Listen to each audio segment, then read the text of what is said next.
Okay जी, अस्सलाम वालेकुम everyone. तो आज हम अपना नया बैच स्टार्ट कर रहे हैं कॉस्टिंग का। और कॉस्टिंग के अंदर बिल्कुल सारी चीज़ें बिल्कुल बेसिक से वापस से हम पढ़ाएंगे, जो जो चीज़ें हम ऑलरेडी बैच 1 के अंदर कवर कर चुके हैं। तो this is just like costing batch 2, ठीक है। सबसे पहले तो मैं आप लोगों को थोड़ा सा आप लोगों के जो कॉस्टिंग से रिलेटेड आप लोगों का सिलेबस क्राइटेरिया है उसको बता दूं कि आप लोगों के एग्जाम में कॉस्टिंग किस किस तरीके से टेस्ट होती है और कितनी टेस्ट होती है। आप सब लोग अवेयर होंगे कि एएस के अंदर दो पेपर्स होते हैं, P1 and P2। P1 MCQs होते हैं और P2 आपका स्ट्रक्चर्ड पेपर होता है जो लॉन्ग पेपर होता है, सही है। P1 30 मार्क्स का होता है और P2 90 मार्क्स का होता है। P1 के अंदर 30 एमसीक्यूज होते हैं जिसके लिए आपको 1 घंटा मिलता है और P2 में टोटल 4 क्वेश्चंस होते हैं जिसका ब्रेकअप कुछ ऐसा होता है कि क्वेश्चन नंबर 1 30 मार्क्स का होता है, question number 2, question number 3 15 marks के होते हैं और क्वेश्चन नंबर 4 भी 30 मार्क्स का होता है। That makes collectively 90 marks. Previously आज से 2 साल पहले तक इस पेपर के लिए 1.5 घंटा मिलता था, 1 hour 30 minutes।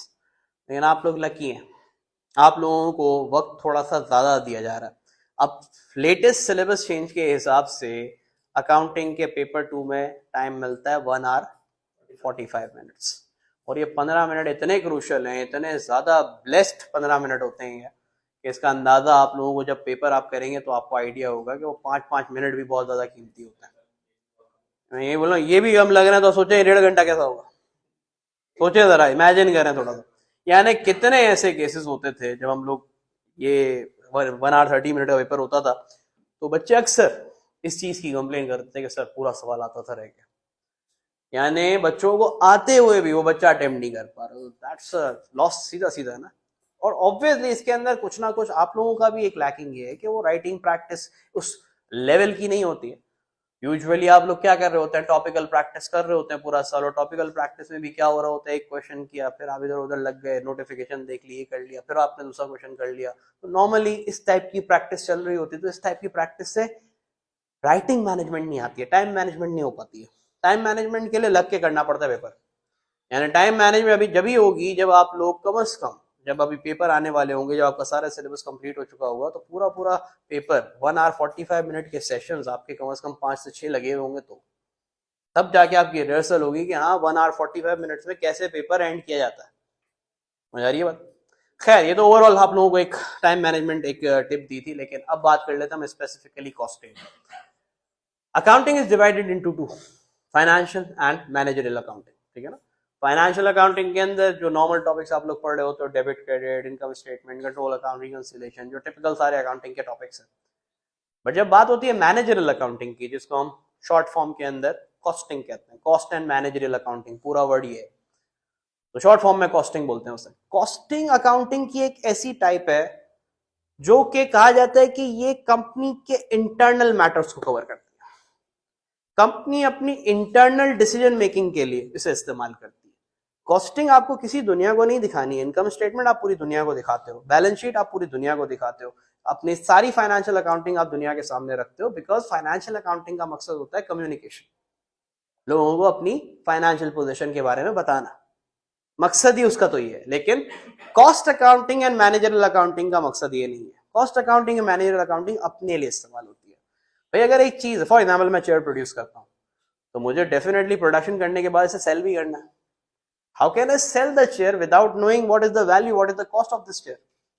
जब तक मुझे अपना यही नहीं पता पड़ेगा कि मेरे घर में मुझे ये कितने की पड़ी है, तो फिर मैं आगे बेचूंगा कैसे, आपको कैसे बताऊंगा।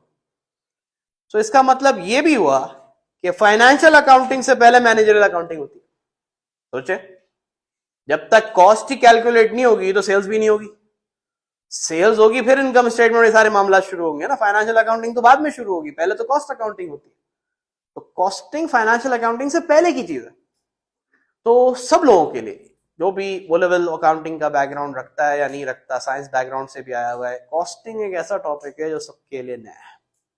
सब इसके अंदर बिल्कुल जैसे कहते हैं ना, स्क्रैच से स्टार्ट करता है, किसी को भी नहीं पता व्हाट इज कॉस्टिंग। सो आज हमारी उस पर ही बात हो रही है। और स्पेशली अगर हम बात करते हैं पेपर्स के अंदर इसकी वेटेज की, so out of 30 MCQs, last 10 MCQs belongs to costing, यानी उसमें से 30 में से 10 मार्क्स कॉस्टिंग के। और पेपर 2 में लास्ट क्वेश्चन, क्वेश्चन नंबर 4 जो कि 30 मार्क्स का है, वो भी कॉस्टिंग का है। यानी अगर आपकी ओवरऑल अकाउंटिंग अगर हम देखें एएस की, तो 30 और 90 मिलके बनते हैं 120। एएस अकाउंटिंग आपके 120 मार्क्स का है, जिसमें से 40 मार्क कॉस्टिंग और एक तरह से कंपलसरी है, कॉस्टिंग से क्वेश्चन आना ही आना है। क्वेश्चन नंबर 4 कॉस्टिंग के लिए कंपलसरी, और एमसीक्यूज में मैंने आपको बता दिया last 10 questions, 11 questions, 9 questions costing पे ही आते हैं। तो बाद हम स्टार्ट करेंगे कि एग्जैक्टली कॉस्टिंग होता क्या है, कॉस्टिंग के अंदर आता क्या क्या चीजें हैं। इससे पहले ये सारी बातें हम करें, सबसे बेसिक टेक्निक के ऊपर हम बात करते हैं, what is a cost. A very general term, definitely costing, cost से ही वर्ड स्टार्ट हुआ है, एस्टैब्लिश हुआ है। तो पहले हमें समझना जरूरी है कि कॉस्ट किसे कहते हैं, what is the meaning of cost. देखें, कॉस्ट की अगर मैं डेफिनेशन की बात करूं तो देखें, cost is a financial sacrifice, I would say. यानी कॉस्ट हमेशा एक कुर्बानी का नाम होता है। याद करो, बिजनेस के अंदर भी कॉन्सेप्ट पढ़ाया था, अपॉर्चुनिटी कॉस्ट। ऐसे ही है ना भाई, इकोनॉमिक्स है या बिजनेस है, अपॉर्चुनिटी कॉस्ट का कॉन्सेप्ट क्या है कि कुछ ना कुछ आपने सैक्रिफाइस दिया है, किसी चीज को हासिल करने के लिए कोई चीज आपने क्या की है, सैक्रिफाइस की है, फॉरगो की है, उसका नाम अपॉर्चुनिटी कॉस्ट है। तो कॉस्ट का कॉन्सेप्ट ही है, जो चीज आपके पास से चली जाए वो डिटरमिन करती है कॉस्ट हमेशा। ये बात याद रखिएगा, बड़ी इंपॉर्टेंट बात कर रहा हूं, टेक्निकल बात कर रहा हूं, सुने वापस से। आप एक चीज परचेज कर रहे हो, चाहे वो गाड़ी हो, फर्नीचर हो, कोई ड्रेसिंग हो, कुछ भी हो, कुछ भी आप परचेज कर रहे हो, आप उस पे लिखी हुई कीमत से उसकी कॉस्ट का अंदाजा नहीं लगा सकते। कभी कभार चीजों पे लिखा हुआ होता है 1000 रुपए का, लेकिन मिलता 800 का अपने को। डिस्काउंट भी तो मिलता है ना भाई कभी कभार। हाँ, कभी कभार 1000 की चीज कितने की मिलती है, 800 की भी तो मिल जाती, लिखे भी तो 1000 की है।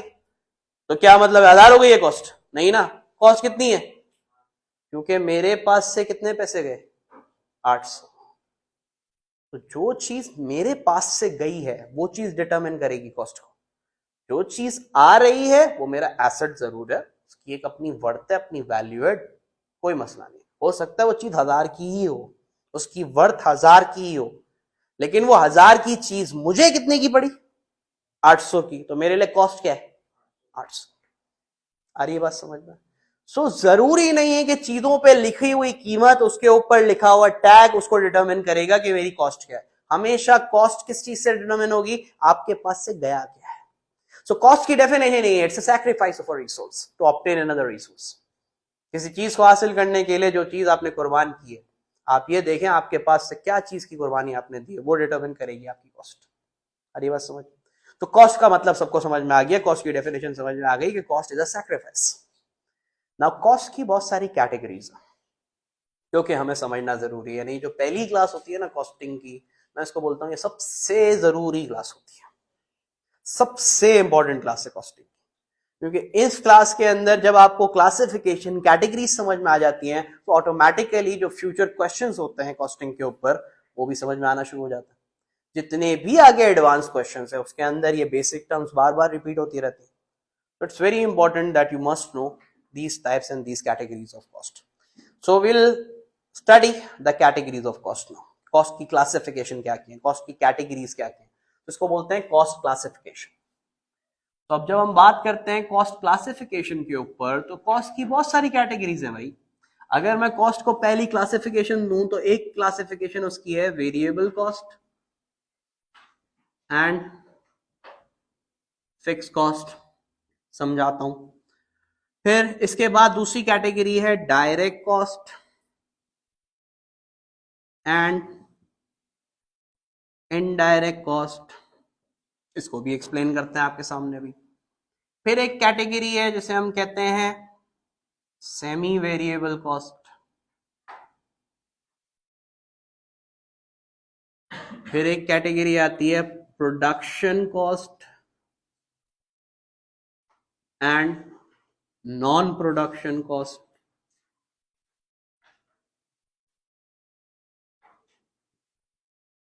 फिर अगर एक और कैटेगरी हम इसकी बनाएं तो ये कहलाती है sunk cost and relevant cost।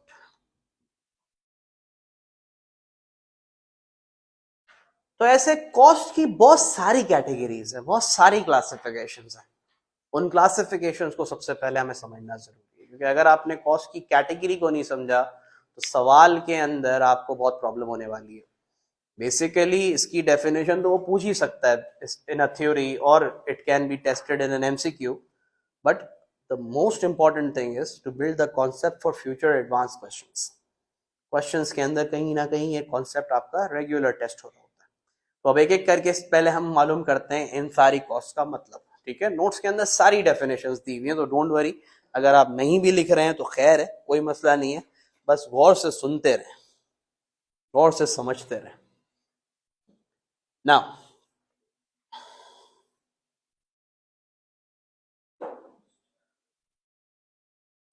अब सबसे पहले I will start with this category, variable cost and fix cost. देखिए, वेरिएबल कॉस्ट नाम से ही समझ में आ रहा है, the cost which change, vary बोलते हैं ना, वेरी कर रहा है। So variable cost is a cost which change. लेकिन इतना भी याद रखें कि देखें, कुछ चीजें ऐसी होती हैं जिसके अंदर जब तक आप की टर्म्स इंक्लूड नहीं करते आपको फुल मार्क्स नहीं मिलते या आपका कॉन्सेप्ट क्लियर नहीं होता है। Variable cost is a cost which change is a incomplete definition, is an incomplete definition. It's not a complete definition. The complete definition of variable cost is that variable cost is a cost which changes with the level of output. Level of output कह लें, level of production कह लें, level of activity कह लें, एक ही बात है। मतलब आसान जबान में कि जब आपकी प्रोडक्शन बढ़ेगी, जब आपका आउटपुट बढ़ेगा, तो वो कॉस्ट जो आपके आउटपुट के साथ बढ़ जाए, वो कॉस्ट कौन सी है?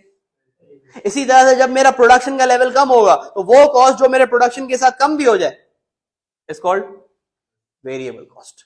So variable cost is a cost which increases और decreases, which changes with the level of output. Example, सबसे बेसिक एग्जांपल, मटेरियल। भाई अगर आप कोई चीज प्रोड्यूस कर रहे हो, सेम अगेन कॉन्सेप्ट लेते हैं, चेयर्स आप प्रोड्यूस कर रहे हो, तो चेयर्स के लिए जो प्लास्टिक चाहिए आपको, जो आपको मेटल चाहिए, जो आपको वुड्स चाहिए, जितनी ज्यादा चेयर्स प्रोड्यूस करोगे उतना ज्यादा मटेरियल चाहिए होगा, और जितनी कम प्रोड्यूस करोगे उतना कम मटेरियल चाहिए होगा। तो इसका क्या मतलब हुआ कि प्रोडक्शन के साथ साथ ये कॉस्ट क्या हो रही है? चेंज हो रही है, वेरिएबल कॉस्ट। आपका सर्विस बिजनेस है, आप कार सर्विस देते हो, रेंटल सर्विस देते हो, या आप टैक्सी सर्विस देते हो, तो भाई जितनी गाड़ी चलेगी उतना ज्यादा फ्यूल होगा, जितनी कम गाड़ी चलेगी उतना कम फ्यूल इस्तेमाल होगा। तो जो फ्यूल है वो उस पर्टिकुलर सर्विस का मटेरियल है एक तरह से, तो मटेरियल भी क्या है आपका, उस वक्त फ्यूल क्या है? Variable cost. हर जगह पे वेरिएबल कॉस्ट आपको इस तरीके से जज करनी पड़ेगी, क्या प्रोडक्शन बढ़ने की वजह से कॉस्ट बढ़ रही है या प्रोडक्शन कम होने की वजह से कॉस्ट कम हो रही है, तो फिर वो वेरिएबल है। तो वेरिएबल कॉस्ट का मतलब सब समझ गए, variable cost is the cost which changes with the level of output. Second, labour. Labour भी वेरिएबल कॉस्ट है। भाई अगर कंस्ट्रक्शन कर रहे हो आप अगर फॉर एग्जाम्पल एक कमरे को रेनोवेट कर रहे हो, एक लेबर, दो लेबर काफी है। लेकिन अगर आप पूरे के पूरी प्रेमिसेस को एक साथ कंस्ट्रक्शन कर रहे हो, उसके अंदर एक और फ्लोर ऐड कर रहे हो, now you need more labour. Construction बढ़ गई, लेबर की जरूरत ज्यादा बढ़ गई, तो प्रोडक्शन के साथ लेबर की जरूरत बढ़ गई, प्रोडक्शन के साथ लेबर की जरूरत कम भी हो गई, labour is the variable cost. So हर वो चीज जो कि आपकी प्रोडक्शन के साथ बढ़ जाए, प्रोडक्शन के साथ कम हो जाए, that is called variable cost. Got it?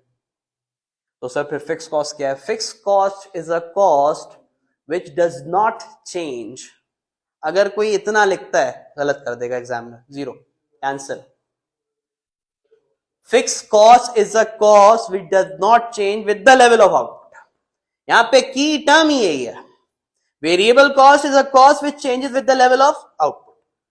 Fix cost is a cost which does not change with the level of output. का वर्ड यहां पे लगाना जरूरी है क्योंकि इसी से तो फिक्स कॉस्ट डिफाइन होगा। अब इसकी एग्जांपल बताता हूं। रेंट, भाई यहाँ का रेंट फिक्स है ना, अब एक बच्चा बैठा हुआ, 100 बच्चा बैठा हुआ, मुझे यहाँ पे रेंट फिक्स देना है, ऐसे ही है भाई। इसका मतलब है प्रोडक्शन से इसका ताल्लुक नहीं। सैलरी, अपने स्टाफ को जो सैलरी दे रहा हूं, it's a fix salary, per month उनको सैलरी देनी है, स्टूडेंट हो नहीं हो। सिमिलरली एक फैक्ट्री है, उसके अंदर प्रोडक्शन हो रहा हो नहीं हो रहा हो, फैक्ट्री की प्रेमिसेस का जो रेंट है वो भरना है। मशीनरी अगर आपने लीज पे ली हुई है, उसकी लीज की पेमेंट भी करनी है। ऐसे बहुत सारे खर्चे होते हैं जो फिक्स्ड नेचर के होते हैं, जो आउटपुट की वजह से चेंज नहीं होते। सो हर वो कॉस्ट जो आउटपुट की वजह से चेंज ना हो is called a fixed cost. तो सर फिर उसमें क्या प्रॉब्लम था, आपने बोला fix cost the cost which does not change, ये भी तो सही है, फिक्स कॉस्ट तो चेंज नहीं हो रही है। तो बेटा इसमें प्रॉब्लम ये है कि फिक्स कॉस्ट भी चेंज होती है, वक्त के साथ साथ फिक्स कॉस्ट भी चेंज होती है। प्रोडक्शन की वजह से चेंज नहीं होती है, लेकिन फिक्स कॉस्ट हमेशा के लिए थोड़ी सेम रहती है भाई। अगर आज फॉर एग्जांपल मैं इस जगह का रेंट भरता हूँ 5 लाख रुपए फॉर एग्जांपल, तो क्या जिंदगी भर का एग्रीमेंट कर लिया क्या मैंने? हाँ, जिंदगी भर तक 5 लाख ही रहेगा क्या? बढ़ेगा ना। हर साल गुजरते हुए क्या होगा, fix cost will going to increase. Inflation का इम्पैक्ट है, दूसरी चीजें इम्पैक्ट है, डिमांड का इम्पैक्ट है, सप्लाई का इम्पैक्ट है, बहुत सारी चीजें हो सकती है। अब मैं आज सैलरी दे रहा हूं अपने स्टाफ को फॉर एग्जांपल अगर 50,000 रुपए, तो भाई पूरी जिंदगी के लिए थोड़ी 50,000 रुपए पे करूंगा मैं उसे, बढ़ेगी ना, वक्त के साथ साथ कीमतें बढ़ेंगी। तो कॉन्सेप्ट ये है कि फिक्स कॉस्ट भी लॉन्ग टर्म में इंक्रीज होगी। तो इसलिए सिर्फ ये लिख देना कि fix cost the cost which does not change is a wrong concept. Fixed cost is a cost which changes. I'm sorry, fixed cost is a cost which does not changes with the level of output. तो ये level of output का concept जो है ये जरूरी है। level of output के साथ ही आपको दोनों definitions को explain करना है। समझ में आ गई ये बात? अब आते हैं डायरेक्ट कॉस्ट और इनडायरेक्ट कॉस्ट, सेकंड कैटेगरी में। डायरेक्ट कॉस्ट उन कॉस्ट को कहते हैं जो आपके प्रोडक्शन के साथ डायरेक्टली हाईलाइट हो सकती है आपकी प्रोडक्शन कॉस्ट के साथ, प्रोडक्ट को देखते साथ। जैसे कि अब एक शर्ट है फॉर एग्जांपल, तो भाई इसके अंदर ऑब्वियस है कि भाई ये जो कॉटन है यूज हुआ है, फैब्रिक यूज हुआ है, ऑब्वियस है ना, मतलब ये तो देखते साथ समझ में आ रहा है कि शर्ट के अंदर इंक्लूडेड है। इसी तरह से ये शर्ट स्टिच हुआ हुआ है तो बड़ा ऑब्वियस है, बड़ा डायरेक्टली रिलेटेड है कि इसको किसी ना किसी ने स्टिच किया। तो डायरेक्ट कॉस्ट के अंदर भी अगर देखा जाए तो मटेरियल और लेबर तो इंक्लूडेड है, क्योंकि ये तो डायरेक्टली एसोसिएटेड है ना प्रोडक्ट के साथ। तो हर वो कॉस्ट जो प्रोडक्ट से देखते हुए, प्रोडक्ट को देखते साथ ही इकोनॉमिकली हाईलाइट हो जाएगा, हाँ यार ये तो है ही है इसके अंदर, तो उस कॉस्ट को हम कहते हैं डायरेक्ट कॉस्ट। या एक और डेफिनेशन इसकी है कि डायरेक्ट कॉस्ट वो कॉस्ट होती है जो सिर्फ और सिर्फ उस प्रोडक्ट के लिए इनकर की गई होती है। इस शर्ट के अंदर ये कपड़ा सिर्फ इस प्रोडक्ट के इंक्लूडेड था, सर वो तो दूसरे भी तो बने होंगे, तो भाई उसके अंदर वो कपड़ा दूसरे प्रोडक्ट के अंदर इस्तेमाल हुआ होगा ना। इस कपड़े की मैं बात करूं, इस जितना भी ये जो क्वांटिटी है, जितनी भी इसमें कपड़ा यूज हुआ है, वो तो सिर्फ और सिर्फ इसी प्रोडक्ट के लिए यूज हुआ है ना, बाकी कपड़ा किसी और प्रोडक्ट के लिए यूज हुआ होगा ना। सो दिस क्लोथ से जो फैब्रिक है, this material is a direct cost. Similarly इस प्रोडक्ट को जिसने स्टिच किया होगा तो वो सिर्फ इस प्रोडक्ट को स्टिच करने के पैसे लिए होंगे ना, बाकी प्रोडक्ट को स्टिच करने के अलग पैसे लिए होंगे। तो सिर्फ और सिर्फ वो कॉस्ट जो सिर्फ प्रोडक्ट को बनाने के लिए इस्तेमाल होती है, पर्टिकुलरली उसके ऊपर इनकर होती है, that is called direct cost. तो सर फिर इनडायरेक्ट क्या होती है? इनडायरेक्ट कॉस्ट भी भाई बिजनेस की कॉस्ट ही होती है। इनडायरेक्ट कॉस्ट ऐसा नहीं है कि हमारी नहीं है, किसी और की है, हमारी ही कॉस्ट है। लेकिन इनडायरेक्ट कॉस्ट को सिर्फ एक प्रोडक्ट से असर्टेन करना इज नॉट पॉसिबल। जैसे कि मैंने बोला रेंट। अब मुझे एक बात बताओ, ये जो मैंने इस प्रेमिसेस का रेंट में पे कर रहा हूं, क्या सिर्फ एक क्लास के लिए या एक स्टूडेंट के लिए पे कर रहा हूं? नहीं ना, इट्स अ जनरल कॉस्ट, यानी it's a fix cost plus it's a general cost ना, इट्स अ कॉमन कॉस्ट। यानी हर क्लास यहाँ पे जितने भी सब्जेक्ट पढ़ाए जा रहे हैं तो उन सबका रेंट है ना, रेंट सब में डिवाइड हो रहा है ना, सिर्फ और सिर्फ मेरी क्लास के लिए या किसी एक आध स्टूडेंट के लिए तो मैंने रेंट पे नहीं किया ना। फैक्ट्री की अगर हम बात करते हैं तो फैक्ट्री के अंदर जो मशीन है, वो मशीन ऑपरेट हो रही है, तो उस मशीन के अंदर अगर जो ऑयल लग रहा है, मशीन की रिपेयर हो रही है, मशीन का कोई मैकेनिक आ रहा है, तो भाई वो जो मशीन के अंदर ये सारा खर्चा हो रहा है, तो क्या किसी एक प्रोडक्ट के लिए हो रहा है सिर्फ? नहीं ना, कॉमन कॉस्ट है ना, तो सबके अंदर डिवाइड होगा ना, ये भी इनडायरेक्ट। सिक्योरिटी है, सिक्योरिटी गार्ड है, ये सिक्योरिटी गार्ड क्या सिर्फ एक स्टूडेंट को या सिर्फ एक टीचर को सिक्योरिटी तो नहीं दे रहा ना, एक जनरल सिक्योरिटी के लिए रखा है ना, ये भी कॉमन कॉस्ट है ना। तो हर वो चीज जो कॉमन कॉस्ट की कैटेगरी में आती है या शेयर्ड कॉस्ट की कैटेगरी में आती है, वो सारी कॉस्ट क्या होती है? Indirect cost. अब इसके साथ साथ एक और नाम भी आप लोगों को याद रखना पड़ेगा, क्योंकि अक्सर इस नाम से भी एग्जामिनर टेस्ट कर लेता है। डायरेक्ट कॉस्ट को प्राइम कॉस्ट भी कहते हैं और इनडायरेक्ट कॉस्ट को ओवरहेड्स भी बोलते हैं। इन नामों से आ जाए तो घबराना नहीं है, एक ही बात, ठीक है। डेफिनेशन यही होगी जो अभी आपको डायरेक्ट कॉस्ट और इनडायरेक्ट कॉस्ट की दी। and all these definitions are written in your notes as well. So ये वाली कैटेगरी हो गई, ये वाली कैटेगरी हो गई। अब आ जाते हैं जरा सेमी वेरिएबल। वेरिएबल और फिक्स समझ आ गया ना, तो अब सेमी वेरिएबल भी समझ में आ जाएगा आराम से। देखें, मैंने आपको क्या बोला कि कुछ कॉस्ट है वेरिएबल और कुछ कॉस्ट है फिक्स, लेकिन कुछ कॉस्ट ऐसी होती हैं जिनके अंदर दोनों एलिमेंट होते हैं, दोनों रंग होते हैं, वेरिएबल का भी रंग होता है और फिक्स का भी रंग होता है। सर ये कैसी कॉस्ट हुई? एग्जाम्पल देते हैं आपको। आप लोगों के घर पे यूटिलिटी बिल्स आते हैं, पीटीसीएल का बिल होगा, इलेक्ट्रिसिटी का बिल होगा, गैस का बिल होगा, ये सब यूटिलिटी बिल्स अब के हर किसी के घर पे आते हैं। जरा कभी मौका मिले, वक्त मिले ना, तो उसके पीछे उसका जब ब्रेकअप दिया हुआ होता है ना, उसको एक बार पढ़ लिया करें, तो आपको नजर आएगा कि वो बिल की कैलकुलेशन कैसे होती है। बिल की कैलकुलेशन कुछ इस तरह से होती है कि आप जितने यूनिट्स कंज्यूम करते हो उतना तो बिल आएगा ही आएगा, ऑब्वियस सी बात है, जितना इस्तेमाल किया उतना तो बिल आएगा ही आएगा। लेकिन उसके अलावा भी कुछ ऐसे फिक्स चार्जेस होते हैं जो हर बिल के ऊपर इक्वल लगेंगे, चाहे आपने 100 यूनिट इस्तेमाल किए, 200 किए, 2000 यूनिट इस्तेमाल किए, वो जो सरचार्ज है या कोई अमाउंट है फिक्स अपने गवर्नमेंट की तरफ से या इलेक्ट्रिक की तरफ से, ये सबको पे करनी है। का मतलब है कि इवन आपका घर बंद भी है ना, घर बंद है, हालांकि इलेक्ट्रिसिटी तो इस्तेमाल नहीं हो रही, फिर भी बिल आएगा। उसका क्या मतलब हुआ कि उस यूटिलिटी बिल के अंदर कुछ प्रोपोर्शन फिक्स है और कुछ प्रोपोर्शन वेरिएबल है। यानी थोड़ा बिल तो फिक्स है ही है, वो तो हर किसी को पे करना है, लेकिन इसके अलावा आप जितना इस्तेमाल करेंगे उतना भी पे करेंगे। इसे कहते हैं कौन सी cost? Semi variable cost. Examiner मैं कंफ्यूज यू, थोड़ा सा ट्रिक आपको कर सकता है, वो ये वर्ड भी इस्तेमाल कर सकता है, सेमी, क्या बोलते हो? एक ही बात नहीं हुई? बात तो एक ही है ना। सेमी वेरिएबल तो सेमी फिक्स भी हुई ना, कुछ वेरिएबल कुछ फिक्स। वैसे सेमी वेरिएबल बोलते हैं, लेकिन आपको टेस्ट करने के लिए, थोड़ा सा ट्रिक करने के लिए ये वर्ड यूज कर ले, तो घबराना नहीं है, एक ही बात। तो सेमी वेरिएबल सेमी फिक्स एक ही बात। अच्छा, एक एग्जांपल, दूसरी एग्जांपल सुनो। सपोज आप लोग मेरे पास एम्प्लॉइज हो और मैं आपको फिक्स सैलरी देता हूं, तो देखा जाए तो आप लोगों की सैलरी कौन सी कॉस्ट हुई? मेरी फिक्स्ड हुई ना, फिक्स सैलरी है, प्रोडक्शन हो नहीं हो, फॉर एग्जाम्पल 20,000 रुपए महीने के आप लोगों के डिसाइडेड है।